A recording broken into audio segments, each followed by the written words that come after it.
were so amazing that makes people in the audience teary. Mom totally lost it when Via, as Emily said, "Goodbye, goodbye word, goodbye." Bravo's corners, Mama and Papa, goodbye to flowers, taking and Mama's sunflowers, and fruit and coffee, and new ironed dresses and hot baths, and sleeping and waking up. Oh Earth, you're too wonderful to anybody to realize you. Via was actually crying while she was saying this, like real tears. I could see them rolling down her cheeks. It was totally awesome. After the curtain closed, everyone in the audience started clapping. Then the actors came out one by one. Via and Justin were the last ones out, and when they appeared, the whole audience rose to their feet. "Bravo!" I heard Dad yelling through his hands. "Why, everyone getting up?" I said. "It's a standing ovation," said Mom, getting up. So I got up and clapped and clapped. I clapped until my hands hurt. For a second, I imagined how cool it would be to be Via and Justin right then.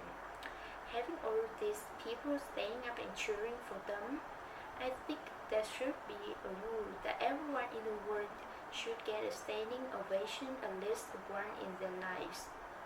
Finally, after I don't know how many minutes, the line of actors on stage stepped back and the curtain closed in front of them. The clapping stopped and the lights went up, and the audience started getting up to leave. Me and Mom and Dad made our way to the backstage. Crowds of people were congratulating the performers, surrounding them, patting them on their back. We saw Via and Justin at the center of the crowd, smiling at everyone, laughing and talking. "Via!" shouted Dad, waving as he made his way through the crowd. When he got close enough, he held her and lifted her off the floor a little. "You're amazing, sweetheart." "Oh my God, Via!" Mom was screaming with excitement. "Oh my God, oh my God!" She was hugging Via so hard I thought Via would suffocate, but Via was laughing. "You're brilliant," said Dad. "Brilliant," Mom said, kind of nodding and shaking her head at the same time. "And you, Justin?" said Dad, shaking Justin's hand and giving him a hug at the same time. "You were fantastic." "Fantastic," Mom repeated. She was, honestly, so emotional she could barely talk. "What a shock to see you up there, Via," said Dad. "Mom didn't even recognize you at first," I said. "I didn't recognize you," said Mom, her hand over her mouth. "Miranda got sick right before the show started," said Via, all out of breath. There wasn't even time to make an announcement. I had to say she looked a kind of shame, because she was wearing all this makeup and I'd never seen her like this before. "And you just stopped in there right at the last minute?" said Dad. "Wow! She was amazing, wasn't she?" said Justin, his arm around Via. "There wasn't a bright eye in the house," said Dad. "Is Miranda okay?" I said, but no one heard me. At that moment, a man who I think there was teacher came over to Justin and Via, clapping his hands. "Bravo, bravo, Olivia and Justin." He kissed Via on both cheeks. "I flapped a couple of lines," said Via, shaking her head. "But you got through it," said the man, smiling ear to ear. "Mr. Davenport, these are my parents," said Via. "You must be so proud of your girl," he said, shaking their hands with both his hands. "Via, and this is my little brother August," said Via. He looked like he was about to say something, but suddenly froze when he looked at me. "Mr. D," said Justin. pulling him by the arm. "Come meet my mom." Via was about to say something to me, but then someone else came over and started talking to her, and before I knew it, I was kind of alone in the crowd. I mean, I knew where Mom and Dad were, but there were so many people all around us, and people kept bumping into me, spinning me around a bit, giving me that 1-2 look, which made me feel kind of bad. I don't know if it was because I was feeling hurt or something, but I kind of started getting dizzy. People's faces were blurring in my head, and their voices were so loud it was almost hurting my ears. I tried to turn the volume down on my loboed ears, but I got confused and turned them louder at first, which kind of shocked me. And then I looked up and I didn't see Mom or Dad or Via anyway. "Via," I yelled out. I started pushing through the crowd to find Mom. "Mommy," I really couldn't see anything but people's stomach and thighs all around me. "Mommy?" Suddenly, someone picked me up from behind. "Look who's here," said a familiar voice, holding me tight. I thought it was Via at first, but when I turned around, I was completely surprised. "Hey, Major Tom," she said. "Miranda," I answered, and I gave her the tightest hug I could give. Cam lied. My parents got divorced the summer before ninth grade. My father was with someone else right away. In fact, though my mother never said so, I think this was the reason they got divorced. After the divorce, I hardly ever saw my father, and my mother acted stranger than ever. It's not that she was unstable or anything, just distant, remote. My mother is the kind of person who has a happy face for the rest of the world, but not a lot left over for me. She's never talked to me much, not about her feelings, her life. I don't know much about what she was like when she was my age. Don't know much about the things she liked or didn't like. The few times she mentioned her own parents, who I never met, it was mostly about how she wanted to get as far away from them as she could once she grew up. She never told me why. I asked a few times, but she would pretend she hadn't heard me. I didn't want to go to camp that summer. I had wanted to stay with her to help her through the divorce. But she insisted I go away. I figured she wanted the alone time, so I gave it to her. Camp was awful. I hated it. I thought it would be better being a junior counselor, but it wasn't. No one I knew from the previous year had come back, so I didn't know anyone, not a single person. I'm not even sure why, but I started playing this little make-believe game with the girls in the camp. They'd ask me about stuff about myself, and I think I make things up. My parents are in Europe, I told them. I live in a huge townhouse on the nicest street in North River Heights. I have a dog named Daisy.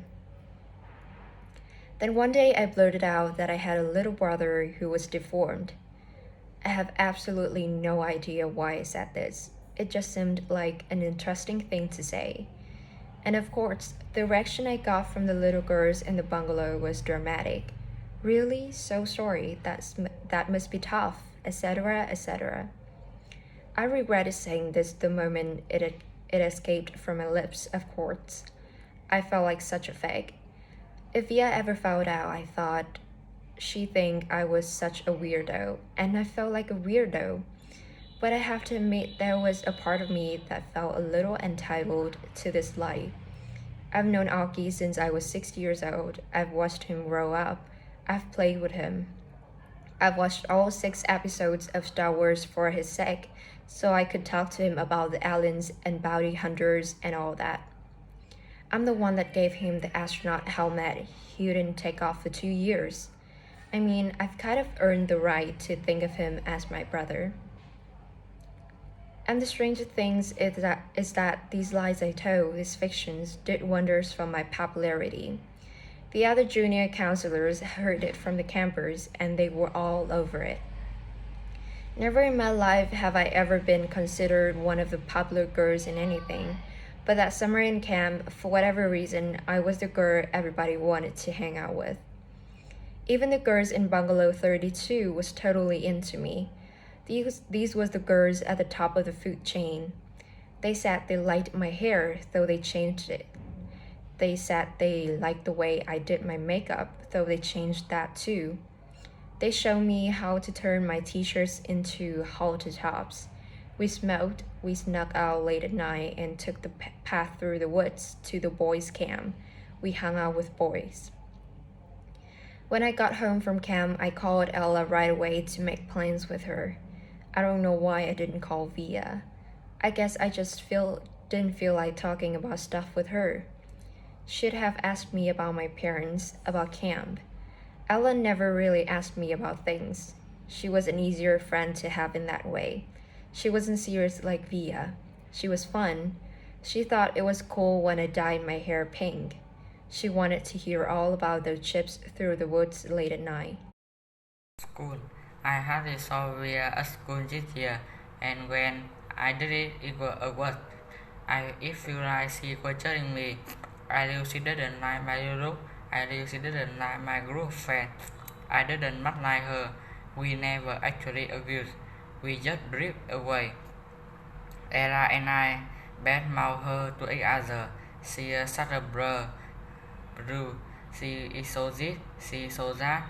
We knew we were being mean, but it was easier to eye her out if we pretend she had done something to us. The truth is, she hadn't changed at all. We could become the other people, and she was still the person she would always been. That annoyed me so much, and I didn't know why. Once in a while, I would look to see where she was sitting in the run room, or check the elective list to see what she signed up for.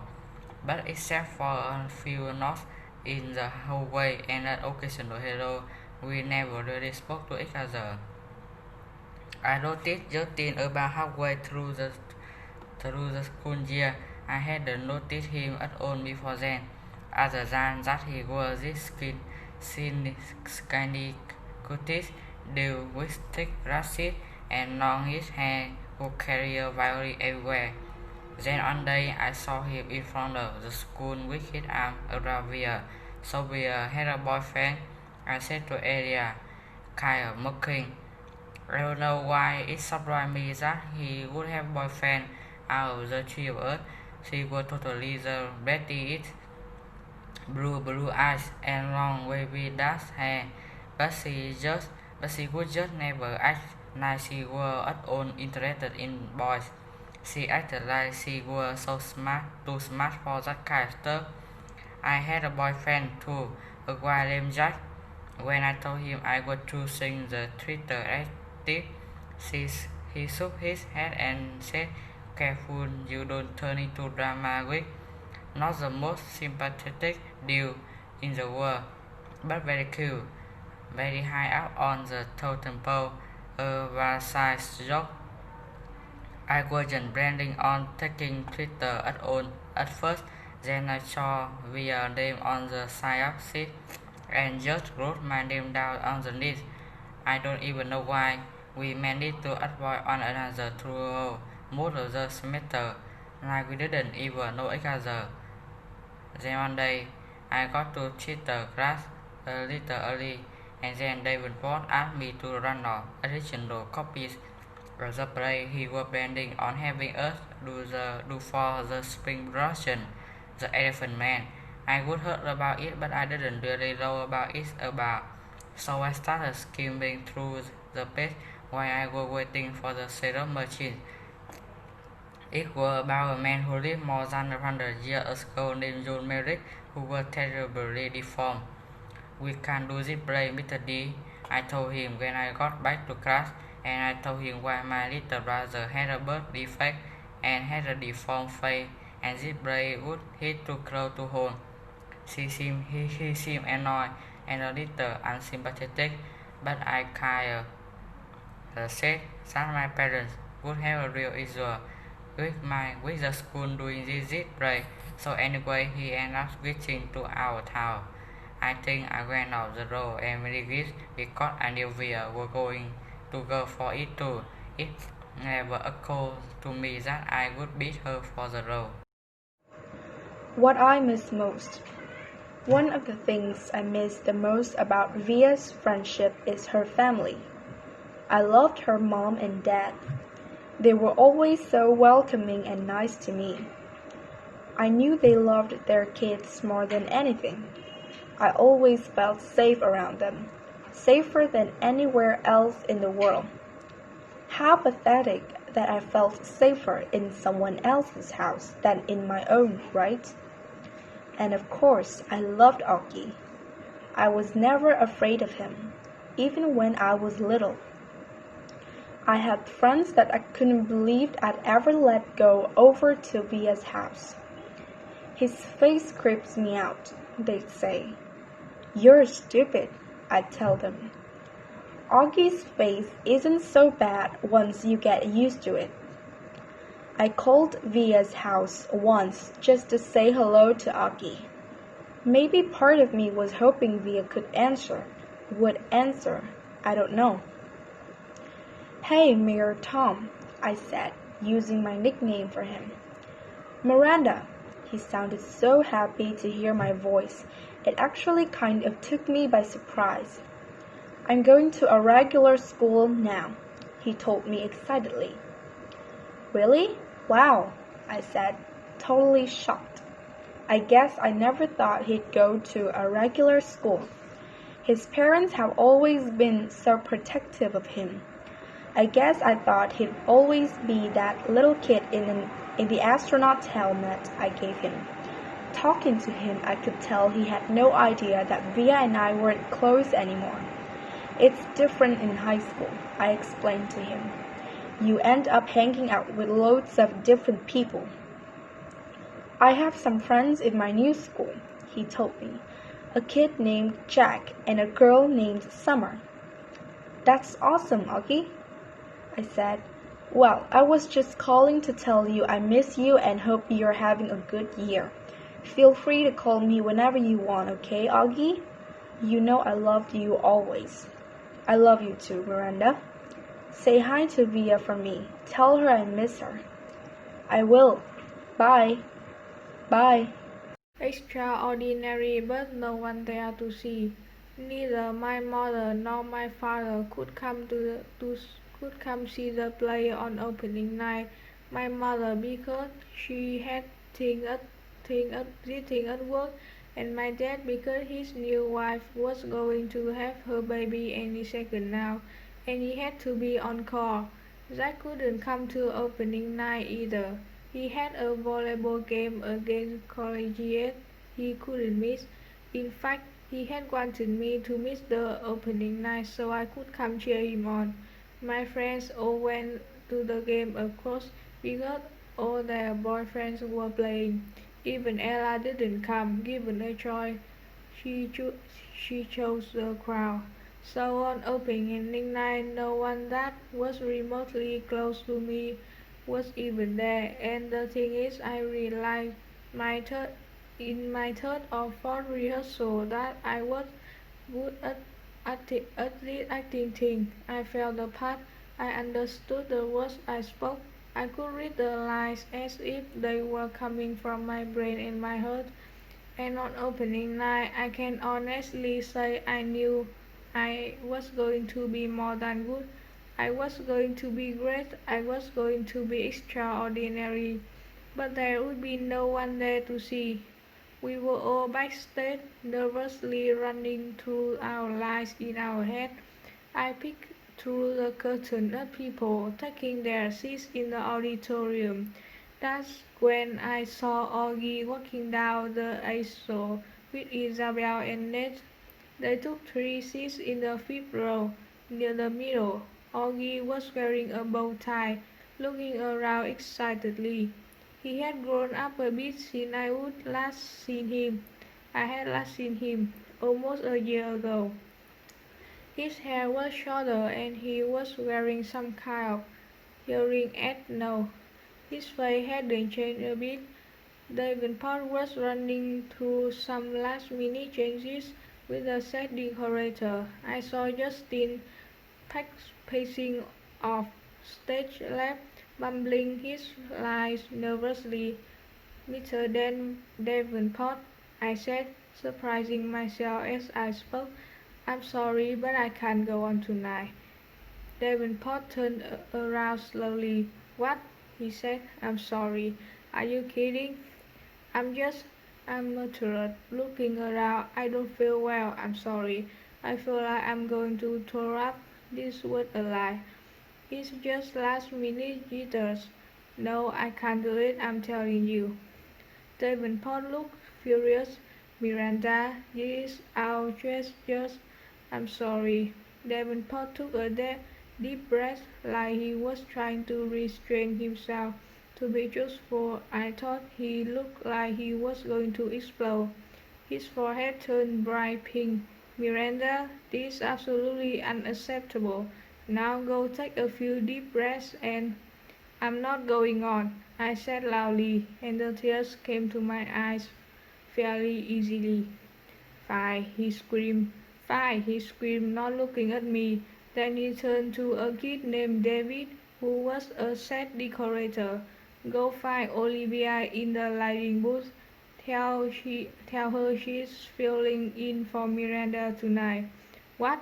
Said David, who wasn't too swift. Go! Shouted Davenport in his face. Now the other kids had caught on to what was happening and gathered around. What's going on? Said Justin. Last minute change of plans, said Davenport. Miranda doesn't feel well. I feel sick, I said, trying to sound sick. So why are you still here? Davenport said to me angrily. Stop talking, take off your costume and give it to Olivia, okay? Come on everybody, let's go, go, go. I ran backstage to the dressing room as quickly as I could and started peeling off my costume. 2 seconds later, there was a knock and Via half opened the door. What's going on? She said. Hurry up, put it on, I answered, handing her the dress. You are sick? Yeah, hurry up, Via, looking stunned, took off her t-shirts and jeans and pulled the long dress over her head. I pulled it down for her and then zipped up the back. Luckily, Emily Webb didn't go on until 10 minutes into the play, so the girl handling hair and makeup had time to put Via's hair up in a twist and do a quick makeup job. I had never seen Via with a lot of makeup on. She looked like a model. I'm not even sure I will remember my lines, Via said, looking at herself in the mirror. Your lines. You do great, I said. She looked at me in the mirror. Why are you doing this, Miranda? Olivia, it was Davenport. Hush, shouting from the door. You are on in 2 minutes. It's now or never. Via followed him out the door, so I never got a chance to answer her question. I don't know what I would have said anyway. It wasn't sure what the answer was. Chapter 96. The performance. I watched the rest of the play from the wings just off stage, next to Davenport. Justine was amazing, and Via, in that heartbreaking leg scene, was awesome. There was one line she flopped a bit, but Justine covered for her, and no one in the audience even noticed. I heard Davenport muttering under his breath, Good, good, good. He was more nervous than all the students put together. The actors, the set decorators, the lighting team, the guy handling the curtains. Davenport was a wreck, frankly. The only time I felt any regret, if you could even call it that, was at the end of the play when everyone went out from their curtain calls. Via and Justine were the last of the actors walking out on stage, and the audience rose their feet when they took their bows. That, I admit, was a little bittersweet for me. But just a few minutes later, I saw Nate and Isabel and Algie make their way backstage, and they all seemed so happy. Everyone was congratulating the actors, patting them on the back. It was a crazy backstage theater mayhem, where squiddy actors stand euphoric, while people come worship them for a few seconds. And the crush of people, I noticed Audrey looking kind of lost. I cut through the crowd as fast as I could and came up behind him. "Hey," I said, "Major Tom." After the show, I can't say why I was so happy to see August again after so long, or how good it felt when he hugged me. "I can't believe how big you have got it," I said to him. "I thought you were going to be in the play," he said. "I wasn't up to it," I said, "but Via was great, don't you think?" He nodded. 2 seconds later, Isabel found us. "Mirinda," she said happily, giving me a kiss on the cheek. And then to August, "Don't you ever disappear like that again." "You are the one who disappeared," Augie answered back. "How are you feeling?" Isabel said to me. "Via told us you got sick." "Much better," I answered. "Is your mom here?" I said Isabel. "No, she had work stuff, so it's actually not a big deal for me," I said truthfully. "We have 2 more shows anyway. Thought I don't know I will be as good as Emily as Via was tonight." Ned came over and we had basically the same exact conversation. Then Isabel said, "Look, we are going to have a late night dinner to celebrate the show. Are you feeling up to joining us? We would love to have you." "Oh no," I started to say. "Please," said Augie. "I should go home," I said. "We insist," said Ned. By now, Via and Justin had come over with Justin's mom, and Via put her arm around me. "You are definitely coming," she said, smiling her old smile at me. They started leading me out of the crowd, and I have to admit, for the first time in a very, very long time, I felt absolutely happy. The 5th grade nature retreat. Every year in the spring, the 5th graders of Peter Prep go away for 3 days and 2 nights to a place called the Proudwood Nature Reserve in Pennsylvania. It's a 4 hours bus drive away. The kids sleep in cabins with pan bags. There are campfires and s'mores and long walks through the woods. The teachers have been prepping us about this all year long, so all the kids in grade are excited about it, except for me. And it's not even that I'm not excited, because I kind of am. It's just I've never slept away from home before, and I'm kind of nervous. Most kids have had sleepovers by the time they're my age. A lot of kids have gone to sleepaway camps or stay with their grandparents or whatever. Not me. Not unless you include hospital stays. But even then, Mom or Dad always stay with me overnight. But I never slept over Tata and Papa's house or Aunt Kate and Uncle Bo's house when I was very little. There were many because there were too many medical issues, like my check tube needing to be cleared every hour, or reinserting my feeding tube if it got detached. But when I got bigger, I just never felt like sleeping anywhere else. There was one time when I had slept over Christopher's house. We were about 8, and we were still best friends. Our family had gone for a visit to his house, and me and Christopher were having such a great time playing Lego Star Wars that I didn't want to leave when it was time to go. We were like, please, please, please, can we have a sleepover? So our parents said yes, and Mom and Dad and Viola drove home, and me and Christopher stayed up to midnight playing until Lisa, his mom, said, "Okay guys, time to go to bed." Wow, that's why I'm kind of her knee a bit. Lisa tried to help me to go sleep, but I just started crying that I wanted to go home. So at 1 a.m., Lisa called home and Dad drove all the way back out to Bridgeport to pick me up. We didn't get back home until 3 a.m., so my one and only sleepover up until now was pretty much a disaster, which is why I'm a little nervous about nature retreat. On the other hand, I'm really excited. It's a 4-hour bus drive away.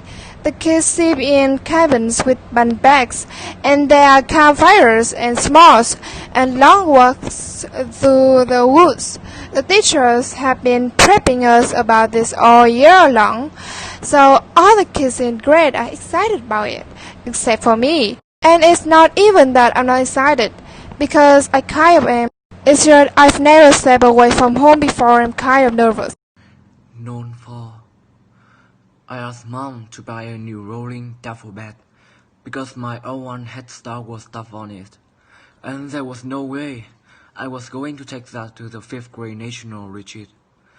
As much as I love Star Wars, I don't want to be what I'm known for. Everyone is known for something in the middle school. Like Red is known for really being into a marine life and the oceans and the things like that. And Almost is known for being a really good baseball player. And Charlotte is known for having been in a TV commercial when she was sick. And Simera known for being really smart. My point is that in the middle school, you kind of get known for what you are into. And you have to be careful about stuff like that. Like Mat G and Mat W will never live down their Dungeon and Dragon obsession. So I was actually trying to ease out the whole Star Wars thing a bit. I mean, it will always be special to me, like it is with the doctor who put in my hearing aid. It is just not the thing I want to be known for in the middle school. I'm not sure what I want to known for, but it isn't not that. That is not actually me. I do know what I'm really known for, but there is nothing I can do about that. A Star Wars duffel bag I could do something about.